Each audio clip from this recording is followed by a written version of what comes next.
The fallout from the war in Ukraine has brought a focus on a part of Russia you may not know well. It's called Kaliningrad. It has a population of 1 million, and it sits between Lithuania, Poland and the Baltic Sea. And while it's separate from the rest of Russia, it's strategically important. The military presence is huge. It's pretty much one big military base. Russia's Baltic Fleet is there, so are tens of thousands of Russian troops. And now it's the latest pressure point between Russia and the West. No blockade of Kaliningrad is taking place. It is simply that since last weekend, sanctions have come into force on some of the goods included in the so-called sanctions package. The EU introduced a raft of sanctions after Russia's invasion of Ukraine, and Lithuania finds itself at the front line of imposing them. It's brought in a ban on some goods being transported by rail between Kaliningrad and the rest of Russia. And this warning has followed. Russia will certainly respond to such hostile actions. Their consequences will have a serious negative impact on the population of Lithuania. We don't know what those consequences may be, but we know about the sanctions. The Times reports a choking off of the supply of items such as iron, washing machines, crockery and perfume. The governor of Kaliningrad says 40 to 50% of rail imports are affected. But Russia's reaction may not only be about that. There's also the expansion of the military alliance, NATO. I am sure that they are scared because of Swedish and Finnish membership in NATO, because the Baltic Sea will be more or less surrounded by peaceful NATO countries. Kaliningrad borders 2 NATO members, Lithuania and Poland. Also nearby are Latvia, Estonia, Germany and Denmark. And now, in response to the invasion of Ukraine, Sweden and Finland have applied to join too.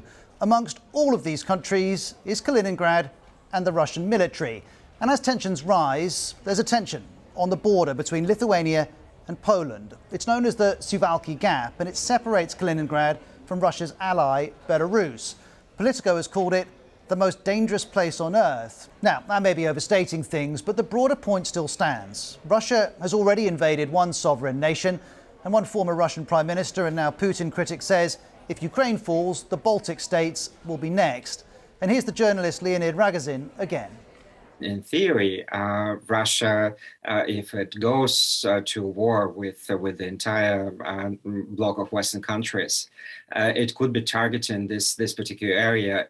Now, we don't know Russia's intentions, but any attack on Lithuania brings with it high stakes, as BBC Russian explains. I believe now everyone in Kremlin realizes that this attempt will lead to a war with a country which is a NATO member and an EU member. Russia knows that war with one NATO member means war with all NATO members. And on whether that could happen, here's the BBC's Russia editor, Steve Rosenberg.